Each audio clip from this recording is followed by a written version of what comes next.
Hello there guys, it's Joey. So I am going to be catching up the YouTube Pagan Challenge videos, and this one's going to be correspondences. So originally I wasn't actually going to do correspondences because I was thinking, how do I make that engaging and unique, because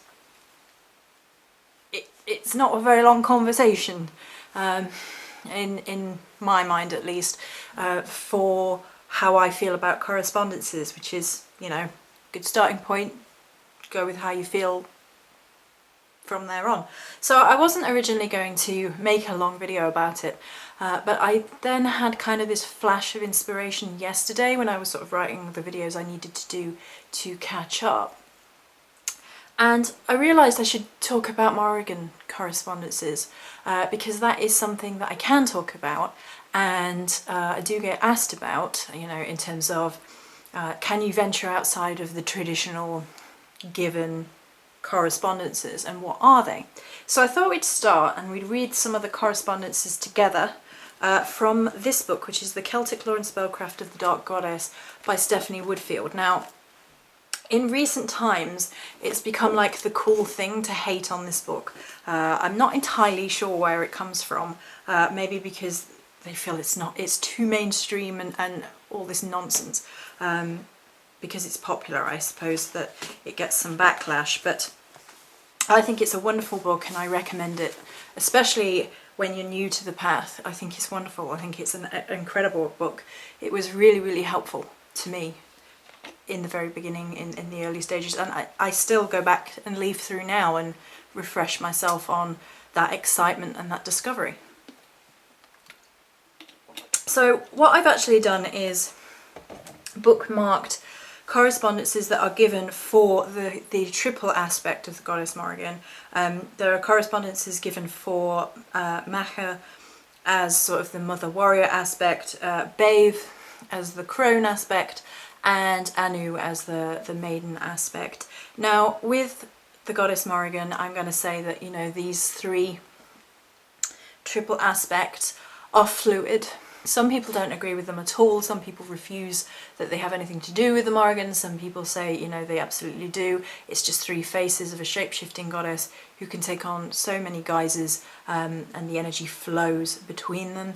And I agree. I think you can work with these aspects. It makes things a little bit simpler in terms of little person, big goddess, in order to work with specific energies when trying to work through specific parts of your life or difficulties that you really want to focus. You want to streamline a little bit. So we're going to do it that way, and then you can see that, you know, all these different elements do come into overarching Morrigan-esque correspondences. So for Macha, who is the warrior aspect or the mother aspect, quite frequently, colour is given as red to dark brown, herbs are given as vervain, oats and colt's foot, stones and gems are given as garnet, clear quartz and citrine, moon phase given as full moon to waxing moon, sun phase to midday summer harvest festivals, and animal totem horse and crow. And obviously the book goes into a bit more detail about why and things, the individual myths. I think the horse is perhaps the most tied to the Macha myths. She ran against horses because her foolish human husband bet that she was faster than the horses of Ulster, and she was, and gave birth on the finish line and died, and then cursed the men of Ulster to suffer labour pains if they were ever called into battle as a punishment. So there you go. So let's actually talk a little bit about these correspondences before we move on to the next aspect. So red and dark brown. Dark brown is obviously not a colour that I particularly go into any depth with regards to the goddess Morrigan. However, I think browny colours can work because of her connection to earth, her connection to land. We're talking with Laura Daligan last week, and you know, she is the earth, is something that we were saying, and the connectivity between sovereignty and land in the Celtic mythos, that the wealth of the land reflected the wealth of the king or queen in possession of it. There was a spiritual link. So I think you can work brown in garnet, clear quartz and citrine. I have to say garnet would be my first port of call. I adore garnet as a Goddess Morrigan crystal. I especially adore raw garnet. Oh, some English going on in there somewhere. So raw garnet has this quality of this deep sexuality. It's a kundalini energy, it's a life force energy, it's a sexuality energy. It's very much her in her sexual, primal, ferocious, lustfulness. I can even feel my shoulders going.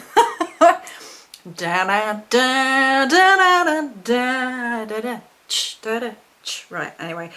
Clear quartz and citrine, less so. For me personally, I try and go back and work with clear quartz here and there and try and incorporate it a bit more. I've got some beautiful sort of cluster pieces that incorporate clear quartz, and it's a lovely amplifier, so it does rev up all the energies around it, and you can kind of understand that. Citrine's not my bag. I don't mind it in its proper form, in its clearish form, rather than the heat treated one, but generally speaking, it's a bit more of a sun crystal. I think that's why I don't tend to immediately go for these sun crystals. And then horse and crow, which of course are incredible animal totems. Right, so already on the channel, plenty of stuff about horses and crows if you're interested. So Badb, that's my lady, she's my gal, she's my sexy death. Badb is the maiden and the crone. Death, destruction, healing and rebirth.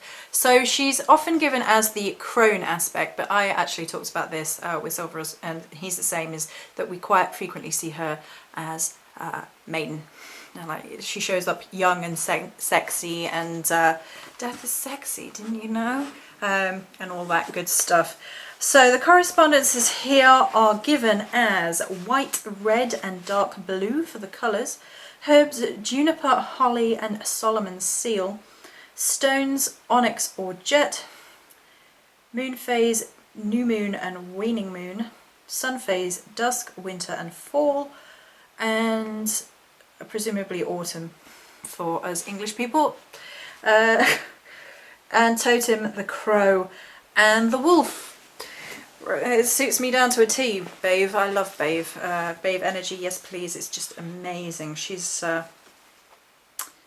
ferocious. So, colours, white, red and dark blue. So dark blue might be an unusual one. Check out the dark blue eye. We're kind of on point. But dark blue, I think, is that shimmer of the raven's wing, or the blue flash within a magpie, and magpie is something actually I could touch on a little bit. Not sure what the camera's doing there. I think the camera's trying to go for a walk. You gonna try to go for a walk on me, camera? No? You gonna behave yourself? We're kind of at a slant now. Oh well, slanty Joey it is. We're slowly sinking. Please don't be alarmed. Just send me some hunky firemen, please. So they can rescue me, you know. Anyway, dark blue for the flash of a raven's wing, and for the blue in a magpie's tail. And magpie is one of the corvid family, related to crows and ravens, and I think it's a good point that, you know, I believe perfectly well that magpies do show up as messengers of Morrigan.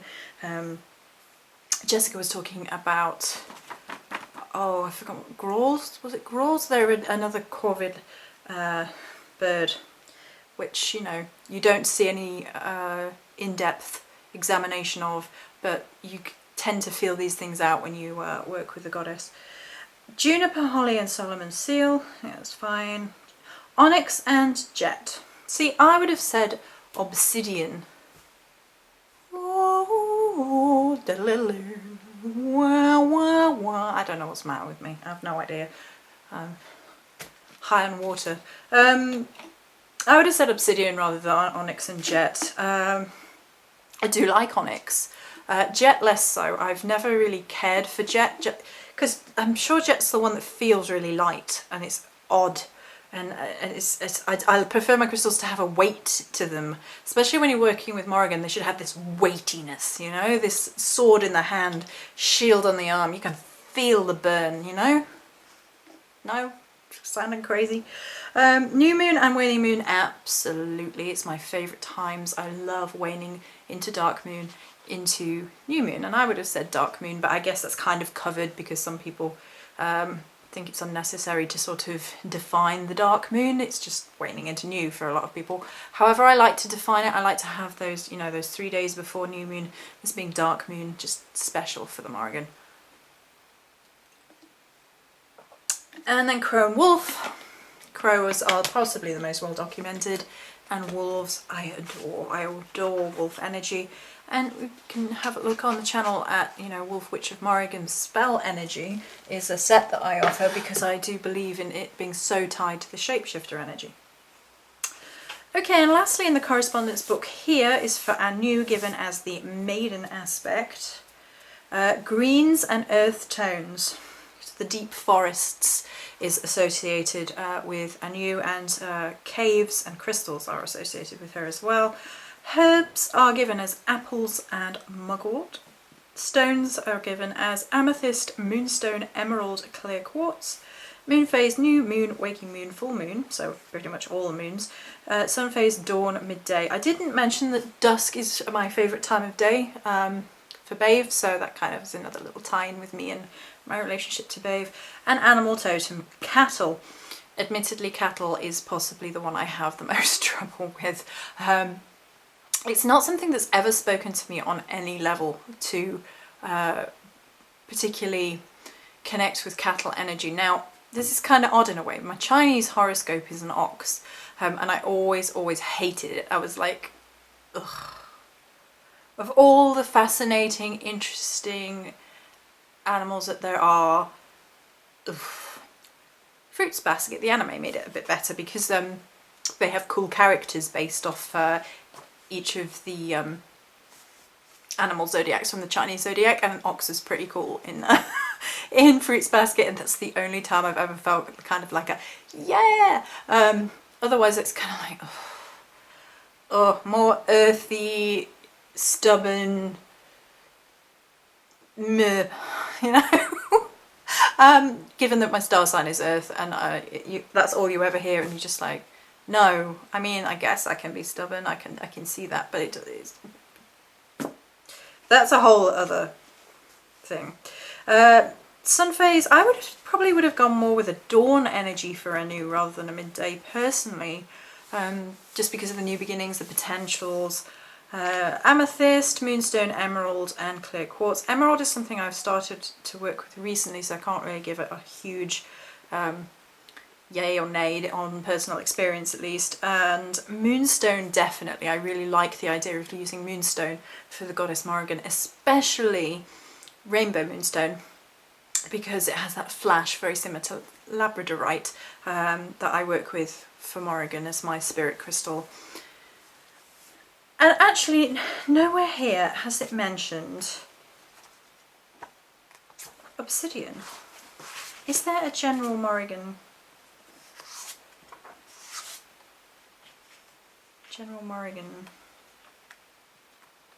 correspondences? Oh no, that's, hang on.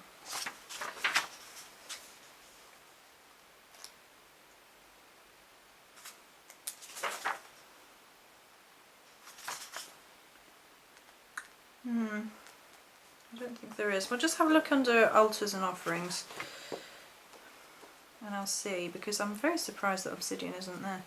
It may be in one of the other categories, because she goes through like Mistress of Magic and Prophetess and Lover and all that good stuff. Okay, so offerings here are given as red wine, beer, whiskey, mead, milk, water, apple, oats, juniper berries, elderberries, dragon's blood, grain, hazelnut, meadowsweet, mugwort, oak, lavender rue, colours of black, red, dark blue, green, purple, red and white, amethyst jet, obsidian, garnet, clear quartz and emerald. Obsidian, often used to make knives and arrowheads. The stone is excellent for rituals invoking Morrigan's warrior aspects, using protection spells and for scrying rituals. Okay, so obsidian is actually one of the very first things that I ever really felt that, you know, it really had a Morrigan-esque energy. I had black arrowheads on my altar very early and still do. People quite often send me them because they're like, I know you like these. I'm like, yes, I do love those, thank you. And Lescry crystal, so sexy, aren't you, as a crystal you are. I don't know why I talk to my crystals this way. I think, you know, they've all got a dirty relationship with me. They're all like, dirty to me, bitch. I don't know where that came from. I have no idea. I told you I'm in a weird mood today. Right, so correspondences. These are some of the correspondences that are given in one book. And undoubtedly, you can read many different books and come across many different correspondences with regards to the goddess Morrigan. And I've also talked a little bit about, on the channel, about other animals and energies and crystals that don't appear in the mythos. And the reason for this that I think is twofold that we really need to look at.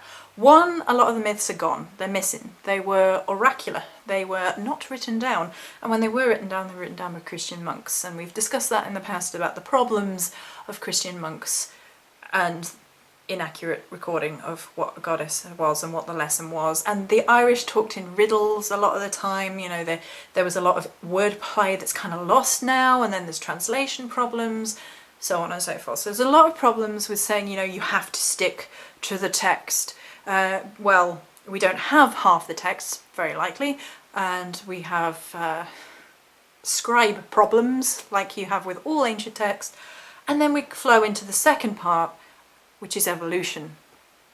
It may well be that some of the ancient Celts did get their hands on particular crystals, particular stones, particular herbs, and worked with those with regards to the goddess Morrigan.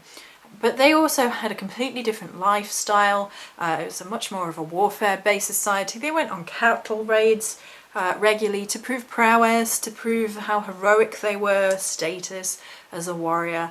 They were, you know, constantly warring. Can you imagine us going cattle raiding now? No, I can't either. So we have to just admit the fact that we have moved past that point. We're in a different era, we're in a different time period, and therefore things evolve. Goddesses evolve, and the Morrigan certainly evolves. She's a shapeshifter. She doesn't stay in one place. She's primal and ancient. And I talked about this, and I have talked about this in the past as well, that I believe she is primal. I believe she's older than the Celts. I believe she's been around a lot longer and has just shapeshifted and changed her form and changed her guise. She has something volcanic in nature almost. She's like the spark of life, like fire and chaos and creation all in one fiery kind of energy.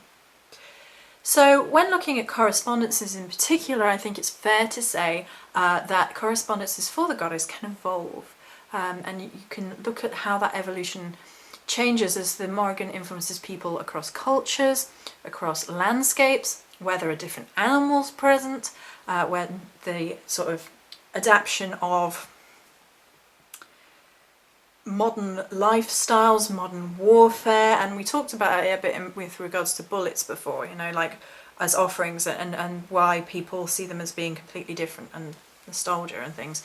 But really correspondences are what speak to your heart, and when it comes to interacting with the goddess Morrigan, you will find out quickly what will work and what will not. Now, there are things that aren't going to be in the books as well.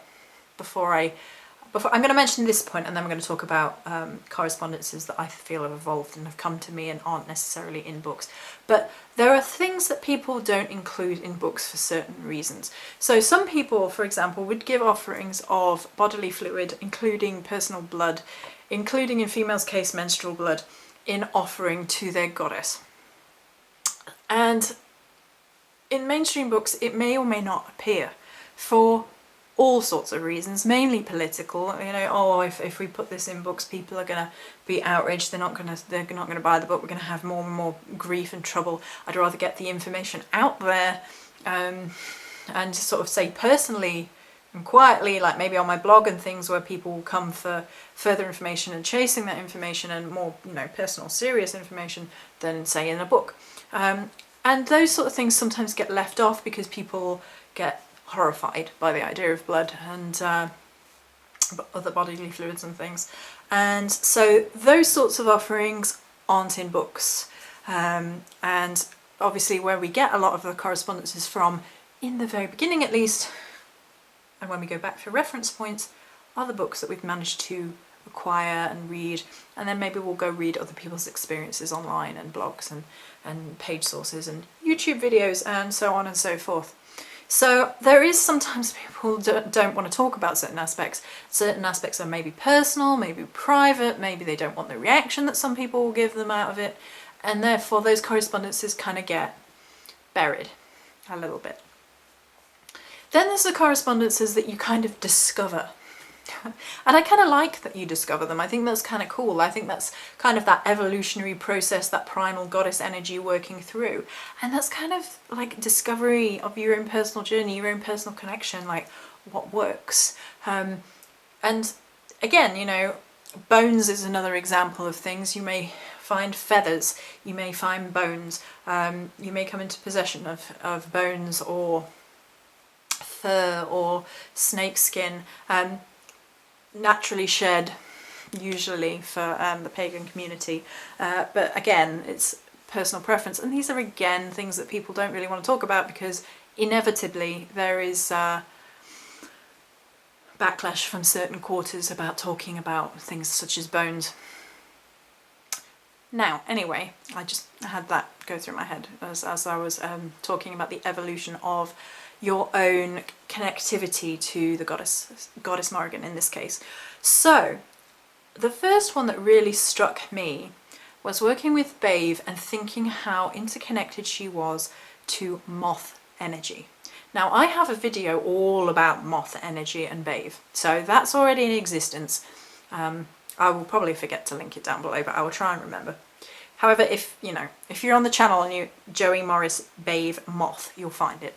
And for me, there was something about this dusk creature, this symbol of metamorphosis. There's the death heads moth. There was moths everywhere at one point.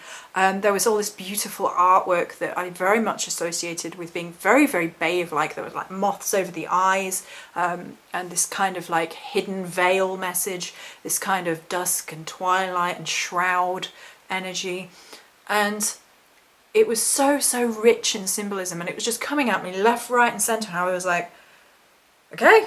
And this is not in any book that I've ever seen, that association, but that works.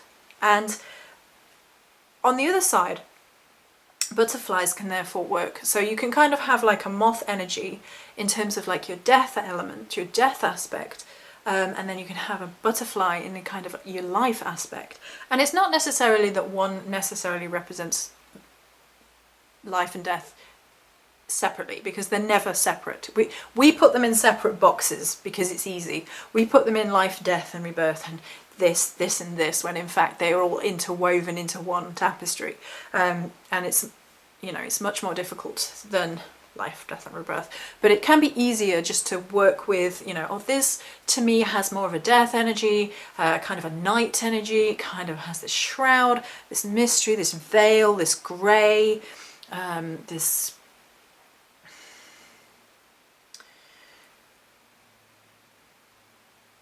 It's difficult to explain why one feels like death and one feels like life. Maybe just because of the night and day elements of it.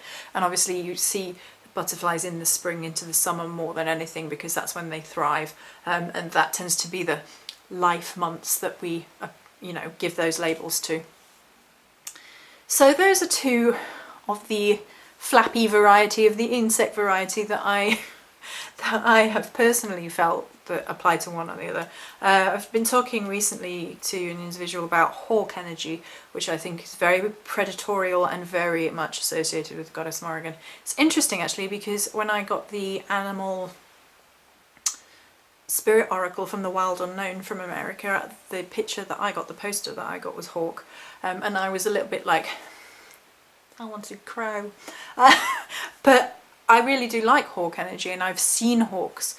Now, the experience that I had with a hawk in England, the main one, now I've seen them since I've been living in this area, maybe once, twice a year, and I'll see one in a tree somewhere as I'm, you know. But there was this one occasion last year when one was in the garden and it had killed a pigeon. And it was eating this pigeon. I was like, and I wanted a photo so badly, but he flew off just as I like crept up like to the window with the camera. I was like, and gone. And of course, that's what the crows all do to me, because the crows all like laugh their asses off at me when I'm trying to take pictures of them. They're like, not today. And then they'll show up on videos about astrophilite just talking in the background, because that's crows for you. And so, you know, that predatorial animals definitely do have a Morrigan-esque energy, because she's a warrior, you know, she's in charge, she's in control, and she's in control of life and death. And so that's the natural food chain, you know, hawk killing pigeon. And it felt like a moment of death, and it was a moment of death, but it also felt like a symbolic moment of death and a moment of life and a moment of power, and it was very Morrigan-esque in its energies. So, and shark is another one. Shark is something else. This is I'm trying to go through like a watery one, and then like an air one. So we've had a couple of air ones technically. So shark is another one. Another predatory, primordial, we don't fully understand, water being the in-between space between this and the other world, that I think works very well, you know, with the Morrigan-esque energies. It's not one that I'd personally worked with much. I've worked with it a little bit, and I do have shark teeth that I work with, and I think shark teeth work really, really well with regards to a protective barrier magic, with regards to Morrigan. So I think you can incorporate animals that possibly you would never think to in that sense. Now, some people refuse outright that Morrigan has anything to do with the sea, because the idea that Morrigan has something to do with the sea is based in a lot of aspects from the fact that Mor means sea in Welsh, and you know, Welsh Celts aren't Irish Celts, so some people are like, and then that's, you know, integrated into the more modern Ogham, being the sea, being one of the modern Ogham, and Ogham, sorry, regressing. So some people don't like that either. I mean, I don't have a problem with her being brought into ocean magic, because she definitely is a lady of rivers, and where do all rivers end up?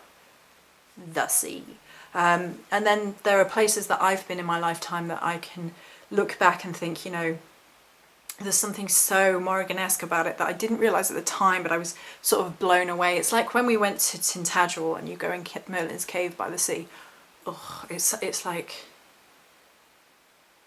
another world. There's something very, very ancient and magical about Tintagel and Cornwall. It's beautiful. And that's another thing, that's, you know, places and correspondences, but depending on where you are in the world doesn't mean that you cannot connect to the Morrigan. And obviously there are going to be places in Ireland where you know, springs and barrows and mounds are particularly dedicated, and I've always been dedicated to her. And Isle of Skye is another one. I really want to go to the Isle of Skye, and you can just see, like, Morrigan's been walking there. You can see it, like you can see it in pictures, never mind actually going. So undoubtedly that's an experience, and you know, if you can travel, it's an experience to have. But that doesn't mean you can't find her in groves with trees, in sacred places. I did mention crows actually. I'm going to mention here, I have mentioned in the past again, like crows were the last animal that showed up when I was working with the Morrigan. I think it's because of the cyclic nature of wolves and crows, because wolves were the first to show up, and in nature crows often follow wolves around and at the tail end, and then they pick off the kill, they feed off their kills. And I think that's what was going on, in it's kind of the cyclic nature of things. So just in my personal experience, crows were actually the last to show up, and much like Jess said, you know, now they're everywhere. But you know, what I'm basically trying to say is, like I was trying to make the point with magpies, you know, you can definitely see the corvid crossover, that they're a family. There's some beautiful artwork with regards to the Morrigan and magpies. And messengers are messengers, I think, when it comes to that form of correspondence.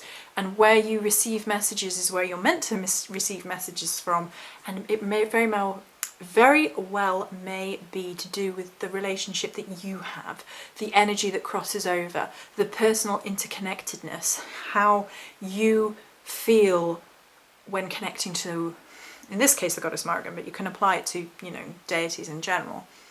So I think my advice with most correspondences, is listen to your heart, listen to your intuition, listen to your gut, and don't listen to people saying, you know, it can't be, because there's only one person. As above, so below, in case you're like, what the fuck are you doing? What are you doing, Joey? What is that? What is that nonsense? Yeah.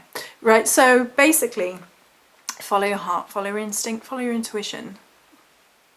Okay, so that's it for this video, and many blessings.